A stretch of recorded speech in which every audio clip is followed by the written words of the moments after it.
Bonjour à tous, c'est Atlante. Aujourd'hui, comme l'année dernière, quand l'heure est grave,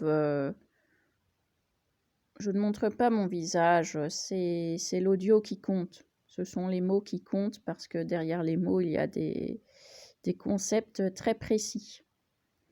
Je voulais partager avec vous une réflexion que je me suis faite tôt ce matin, suite à un épisode qui m'a choquée cette semaine, voilà. Un épisode qui concerne le QR code, hein, qui concerne le pass sanitaire, enfin le pass, voilà, qui concerne le fait d'avoir un barrage à l'entrée d'un endroit banal,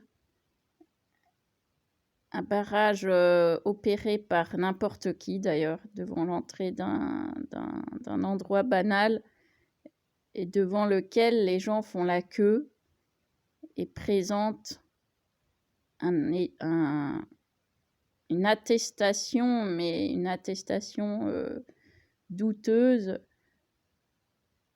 d'un état qui concerne leur corps. Voilà. Et en fait, j'ai mis le doigt dessus. Ce qui me choque le plus dans cette histoire, c'est qu'en fait, les gens qui montrent ce QR code ou ce pass ou que sais-je, ils ne sont plus des humains, ils sont des corps. Voilà. Et ça, je veux dire, philosophiquement, c'est une régression, mais abyssale. Voilà.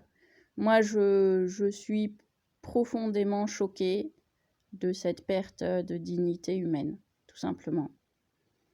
En plus, le QR code, là, ce truc débectant, montré sur un smartphone. Bah oui, le smartphone, quelque part, c'est l'objet que je suis en train d'utiliser pour enregistrer. C'est une prolongation malsaine, en fait, de ce que nous sommes. Beaucoup trop de gens utilisent ce truc comme étant finalement quelque chose qui les sépare en fait de l'humanité. Voilà. D'ailleurs, on voit, hein, les gosses se maltraitent entre eux parce qu'il y a ce smartphone entre. Ils se filment entre eux dans des positions qui ne sont pas... Voilà, ils se filment rarement dans des positions en fait chouettes ou qui mettent en valeur l'humain. Ils ont plutôt tendance à se filmer dans des positions d'avilissement ou des positions qui sont indélicates, voilà, pour faire mal en fait. Et là aussi, on montre ce QR code sur son smartphone, cet objet finalement qui véhicule beaucoup de mal, voilà. Et quand j'ai vu des gens que je connais faire la queue pour entrer dans un endroit banal et se soumettre à cette attestation de leur état corporel sur un point précis, en plus sur un point précis qui est en lui-même douteux.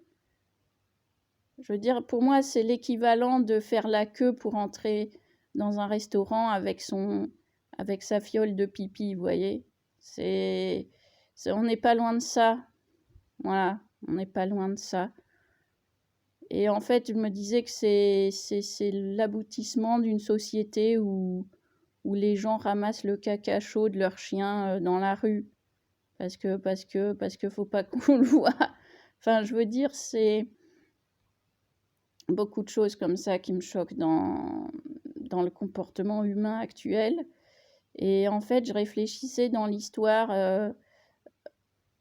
de temps en temps, comme ça, on est avili, on est réduit au rang de corps. Et la dernière fois, c'était en ex-URSS, c'était dans l'Allemagne nazie, c'était les camps. Voilà. Moi, quand j'étais jeune et que j'ai appris ça à l'école, j'étais extrêmement choquée de voir l'homme réduit à une entité corporelle, à de la chair humaine, et de la chair humaine qui gêne. Et ça rejoint d'ailleurs ce que je disais sur la fin de l'hôpital public, c'est-à-dire que c'est ouvertement qu'on le dit, ne venez pas gêner avec vos sales corps, quoi. Et vraiment, c'est là-dedans c'est là-dedans qu'on baigne. Et les gens, ils avaient déjà perdu leur dignité avant, et là, ils en sont au stade même au stade final, quoi. C'est-à-dire de tendre le bras pour se faire injecter un truc dont ils n'ont aucune connaissance, dont ils ne cherchent même pas à avoir connaissance, et ensuite prendre ça comme un sésame corporel pour que leur corps puisse passer dans un endroit banal, une fois que quelqu'un lambda les a fait passer. Enfin, je veux dire, voilà. Donc tout ça, ça